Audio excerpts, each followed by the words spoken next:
दोस्तों, हिमाचल का एक ऐसा कॉटेज जिसका नाम आज नक्शे से भी मिटा दिया गया है। लोग कहते हैं वहाँ जो जाता है वो लौट कर तो आता है, पर भाई वो नहीं होता जो वहाँ गया था। आज की कहानी में हरियाणा का राघव, जो अपने पूरे परिवार के साथ छुट्टियाँ मनाने शिमला आया हुआ था, पर भाई उससे क्या पता था कि उसका इंतज़ार एक छलावा कर रहा है। ये कोई आम शैतान नहीं है भाई, ये वो है जो आपका चेहरा चुरा लेता है। तो भाई आज की कहानी ध्यान से सुनिए, क्योंकि ये कहानी आपके अगले ट्रिप की नींदें उड़ा देगी। दिसंबर का महीना था। राघव, उसके पापा, मम्मी और उसकी छोटी सी बहन 8 साल की छवि, जो कि शिमला से लगभग 20 किलोमीटर दूर घने जंगलों में कॉटेज पर आते हैं। कॉटेज बहुत ही सस्ता था, पुराना सा था, पर बहुत ही ज़्यादा खूबसूरत था। राघव जाता है होम टेकर के पास।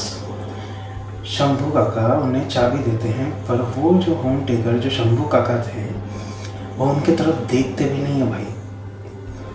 वो धीमी आवाज़ में सिर्फ इतना कहते हैं, साहब, अगर रात में कोई अनजान आवाज़ बाहर से आवाज़ दे तो दरवाज़ा नहीं खोलना।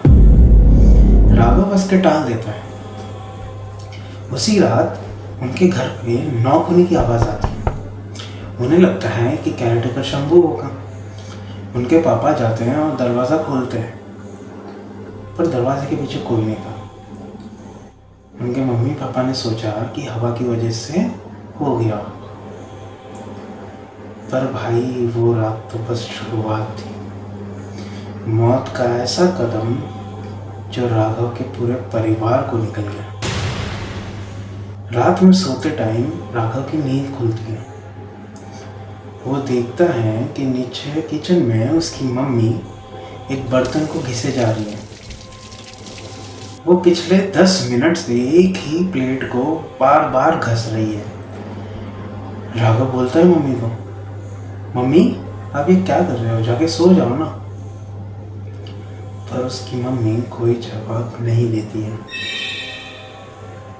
भाई ये तो बस शुरुआत थी। राघव सोचता है कि उसकी मम्मी शायद स्लीप वॉकिंग कर रही है, मतलब नींद में चल रही है। राघव वापस जाके सो जाता है। अगली सुबह भाई पूरा माहौल बदल चुका था।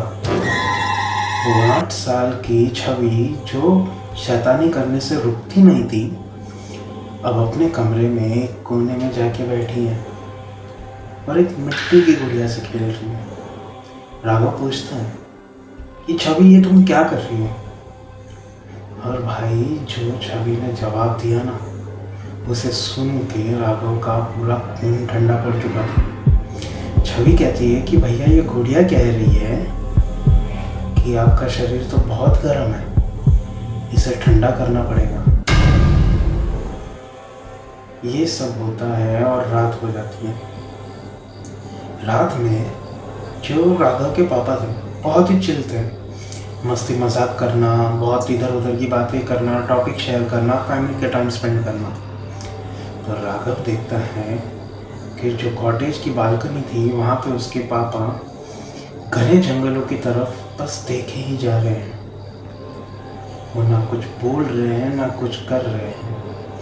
वो बिना पलके झपकाए बस जंगल की तरफ घूर रहे हैं। राघव सो जाता है।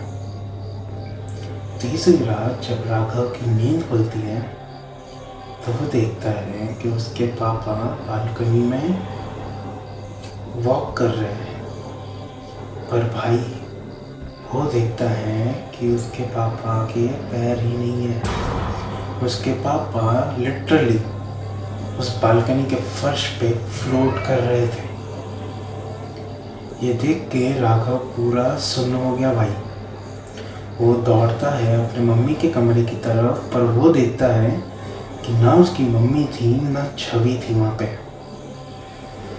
भाई राघव भागता है कॉटेज के बाहर और केयरटेकर शंभू काका के जो छोटी सी झोपड़ी थी उसके बाहर नॉक करता है। शंभू काका आते हैं और राघव ने पूरी बात बताई उनको। शंभू काका ने यहाँ पे जो कहा ना भाई, वो सुन के राघव को तो जैसे उसके पैरों तले जमीन ही निकल गई। शंभू काका कहते हैं कि वो जो तुम्हारे पापा है ना, वो इंसान नहीं है, वो छलावा है, और तुम्हारे पूरे परिवार को उस छलावा ने मार चुका है, उनका वो मांस खा चुका है। ये सुन के राघव को यकीन नहीं होता है। राघव भागता है वापस कॉटेज की तरफ, और वो देखता है कि पूरा कॉटेज में से एकदम सड़ी सी मांस की बदबू आ रही थी। राघव चाहता है, उस बदबू का पीछा करता है, और वो देखता है कि स्टोर रूम की तरफ बदबू और बढ़ चुकी थी।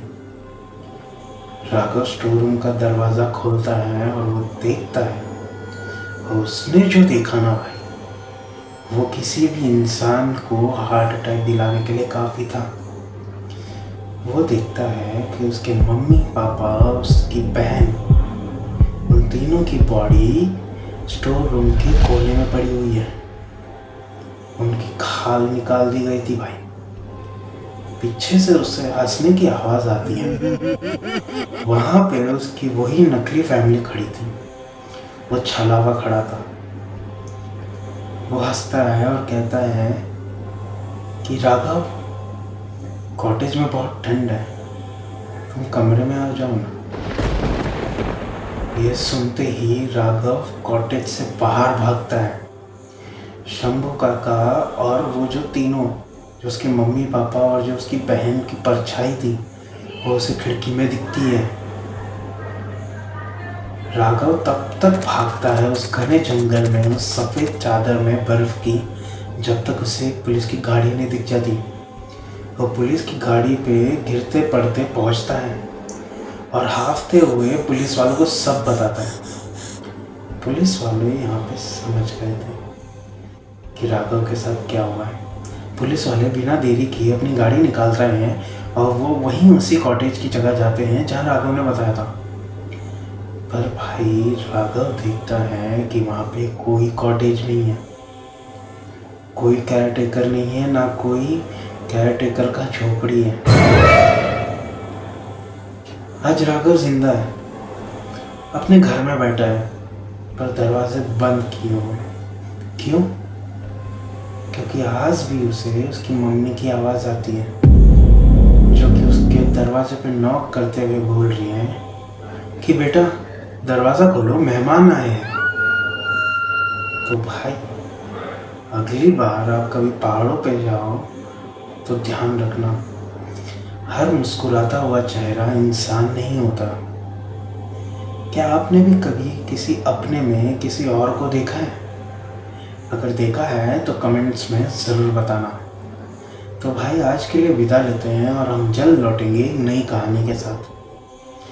और ध्यान रखना भाई, क्या पता आप जिस रात अपनों के साथ खाना खा रहे हो वो शायद आपके अपने ही ना हो, वो छलावा हो।